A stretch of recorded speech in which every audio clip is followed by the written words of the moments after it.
Good evening, and welcome to the first of what we, as an FOP Lodge, hope to be many of a series of local candidate debates in the years to come. My name is Brian Danks from the Robinson Police Department and the Norman T. Richards Fraternal Order Police Lodge number 122 here in Crawford County. The Fraternal Order of Police is a fraternal organization made up of law enforcement professionals, and it's the goal of ours to use those law enforcement relationships that we have to build professional relationships and meet some goals that we make within our local community and with each other. And the FOP on the national, state, and local level believe strongly that we should get involved in matters of especially local politics that are near and dear to our hearts, things such as state's attorneys, sheriffs, those sort of races. Locally, we didn't feel as a lodge like endorsing candidates is something that we wanted to get involved with for various reasons, but mainly we don't feel like we should tell you who we think that someone should vote for. Instead, we feel that we should just facilitate getting information out there, and that's our way of being involved. So tonight's debate will feature the two Republican candidates. There's no race on the Democratic side in the spring, and we'll invite Mr. Lane in the fall for a general election debate. So tonight's debate is the two Republican candidates, the incumbent state's attorney Tom Wiseman and his Republican challenger, current public defender Matthew Hartrick. So at this time we'll commence the debate with opening statements, and first we'll hear from the incumbent state's attorney, Mr. Tom Wiseman.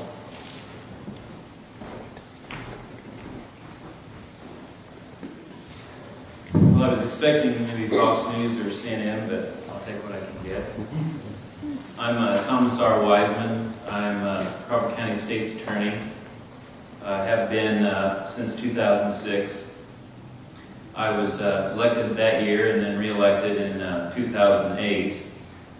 I'm a lifelong resident of Crawford County, a graduate of Robinson High School, class of 1980, a graduate of the University of Illinois in 1984, and Southern Illinois University School of Law in 1987.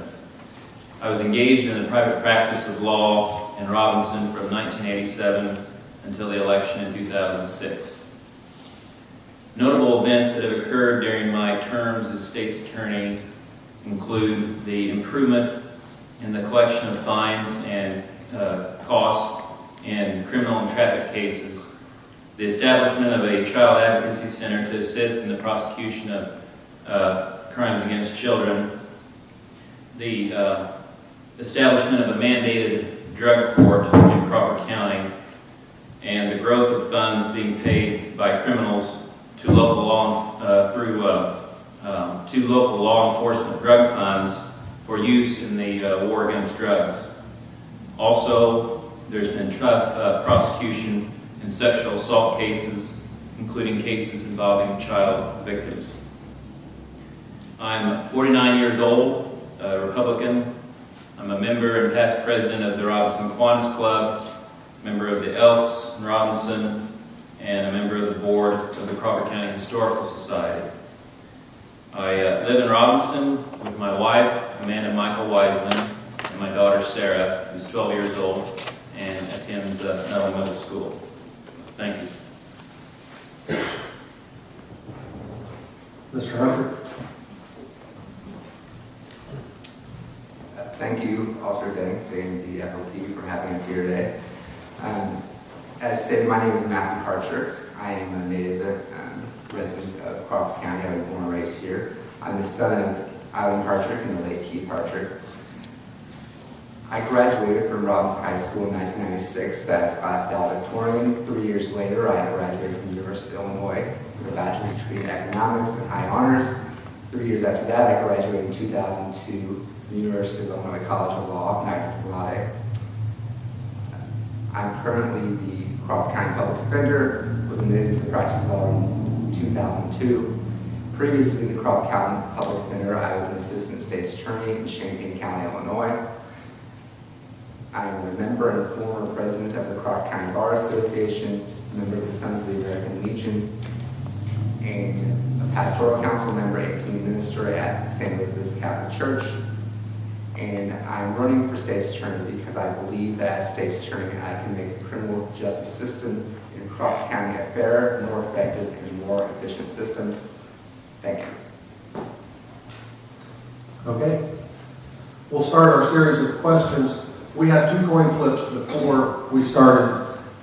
One for the order of questions.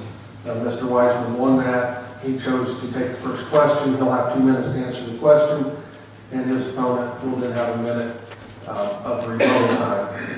And this is really nice that I get to sit at this table and ask questions. That's a total role reversal. Mr. Weissman, the first question. It seems that criminal court cases progress at a slow rate through the court system. Continuances are commonplace. This congestion leads to frustration on the part of victims, a backlog of cases, as well as placing an undue financial burden on the county. What can you do, and what will you do to hasten this pace and get those cases moving? Well, I will say that that sounds exactly like a campaign ad from one of my old adversaries, so I'm not sure where that source of that question would have come from, but that's a common problem that you see across the country. I don't think there's anything that's going on here in Crawford County that isn't going on in every criminal court across the country. Criminal defendants in this country, of course, have a lot of rights. They have a lot of ability to file motions that slow down cases, and the prosecutor is not in control of the entire case. There's all kinds of things that come up in cases as far as cause continuances. There's some defendants that may not be mentally fit. There's some that, for whatever reason, you've got to develop your evidence in your case. Some where you've got victims that need to be assisted in testifying, especially children that have been victims of crime. And we do a pretty good job, I think, in the last 5-6 years. We've done a good job of keeping cases going. We are more interested in getting the right result and getting justice, getting the perpetrators punished, and getting the crime victims to where they feel that they at least got a fair shake. Thank you. Mr. Director, you have 1 minute. Thank you, Officer Banks.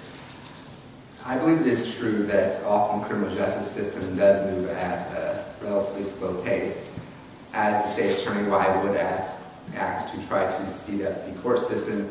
In particular, I think better coordination with law enforcement about testimony, a better review of cases, and a determination as to whether or not it is appropriate to file charges in each case to begin with. I think that sometimes charges are filed in cases and the cases are actually fairly weak, and as a result that causes the case to be prolonged in an unnecessary way. As a result, I think that both angers law enforcement, the police, the community, and all parties. And I believe that it would be best to coordinate with all witnesses, law enforcement, victims, etc., in order to speed up the cases. Thank you. Thank you. You might as well stay right there. The next question is yours. You have 2 minutes. Obviously, budgeting your office is a major issue, speaking of the state's attorney's office, as it is with all public offices. Tough decisions have to be made as to where each allotment of funds will go. In your budget, what discretionary line items are priorities? Well, I think that a line item in the budget would be to focus on, of course, legal research and then electronic communications and computers in order to entail and make sure that all pleadings, documents, etc., are created in a fast and efficient way. I believe another issue that should be looked at with regards to budgeting is the fact that the state's attorney can take action to actually help with budgets in some other offices, specifically concerning law enforcement offices. If the state's attorney moves cases in a more efficient manner, and specifically if, for certain cases,